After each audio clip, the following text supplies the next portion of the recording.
अस्सलामु अलैकुम वरहमतुल्लाहि वबरकातुहू। इन्नल हम्दलिल्लाह वस्सलातु वस्सलामु अला रसूलिल्लाह व आलिहि व सहबिहि व मन वाला। अल्लाह रब्बुल आलमीन ने अपने रसूल सल्लल्लाहु अलैहि वसल्लम की इत्तिबा हमारे और आपके ऊपर वाजिब करार दिया है और उसकी अहमियत को अल्लाह रब्बुल आलमीन ने कुरान में जा बजा जिक्र फरमाया है।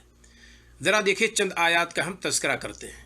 अल्लाह रब्बुल आलमीन ने नबी करीम सल्लल्लाहु अलैहि वसल्लम की पूरी ज़िंदगी हमारे लिए आइडियल, नमूना और उसवा करार दिया है।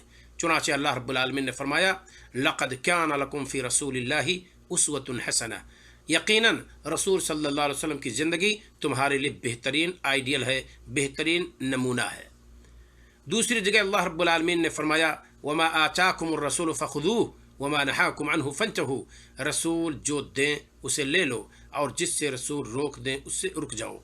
यह चीज़ भी हमें और आपको दावत देती है कि रसूल सल्लल्लाहु अलैहि वसल्लम ने जिन चीज़ों का हुक्म दिया है उसे हम और आप करें, जिससे आपने रोक दिया है उससे हम रुक जाएं। आप सल्लल्लाहु अलैहि वसल्लम एक हदीस में फरमाते हैं, इज़ा अमरतुकुम बिअमरिन फ़अतूहा मस्तताअतुम। जब किसी चीज़ का हुक्म दूँ तो बक़दर इस्तिताअत उसे करो। व इदा नहैतुकुम अन अमरिन फंतहू। और जब किसी चीज़ से रोको तो कुल्ली तौर पर उससे रुक जाओ, क्योंकि रुक जाने में, किसी बुरे काम के तर्क कर देने में कोई दिक्कत नहीं, कोई परेशानी नहीं है। हाँ, मामूरात के करने में दिक्कत है, इसमें कोई शक नहीं। इसी वजह से रसूल रहमत ने हमें और आपको कहा, फ़अतूहा मस्तताअतुम, बक़दर इस्तिताअत उसे करते रहो। रसूल अकरम सल्लल्लाहु अलैहि वसल्लम के फ़ैसले का कबूल करना हमारे लिए और आपके लिए ज़रूरी है। नबी करीम सल्लल्लाहु अलैहि वसल्लम की अताअत हमारे लिए और आपके लिए ज़रूरी है। ज़रा इस बात को आप देखें, एक आयत में रब्बुल आलमीन ने कैसे जिक्र की है।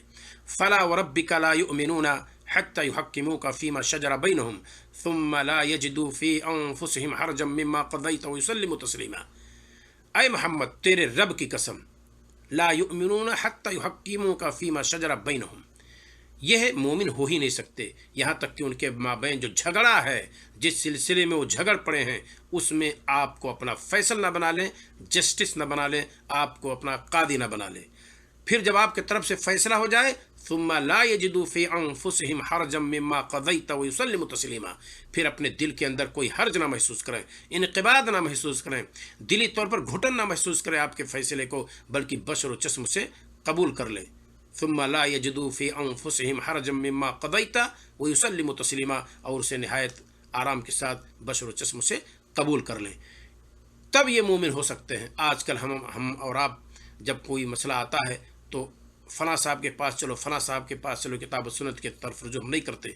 हमारी और आपकी कोशिश होनी चाहिए कि हम जब कोई मसला हमारे और आपके माबैन छिड़ जाए तो हम उसका हल किताब सुन्नत में तलाश करें और अपने रसूल सल्लल्लाहु अलैहि वसल्लम की सुन्नतों को खंगालें, बारी ताला की किताब को खंगालें, उसमें हम और आप उसका हल तलाश करें। अल्लाह रब्बुल आलमीन हम और आपको अपने नबी की इताअत की तौफीक अता फरमाए। एक हदीस में सुना देता हूँ, रसूल अकरम सल्लल्लाहु अलैहि वसल्लम ने फरमाया है, तरक्तु फ़ीकुम अमरैन, दो मामला में छोड़कर जाता हूँ, लन तदिल्लु मा तमस्सक्तुम बिहिमा, किताबुल्लाह व सुन्नती, हरगिज़ गुमराह नहीं होगी जब तक पकड़े रहोगे। एक अल्लाह की किताब, दूसरे नबी सल्लल्लाहु अलैहि वसल्लम की सुन्नत। मुवत्ता इमाम मालिक के अंदर मौजूद है। अल्लामा नासिरुद्दीन अलबानी रहमतुल्लाह कहते हैं कि शवाहिद की बुनियाद पर यह हदीस कवी है, इसमें कोई शक नहीं, इसके माने की तायद होती है। कई एक हदीस के अंदर ये चीज़ मौजूद है।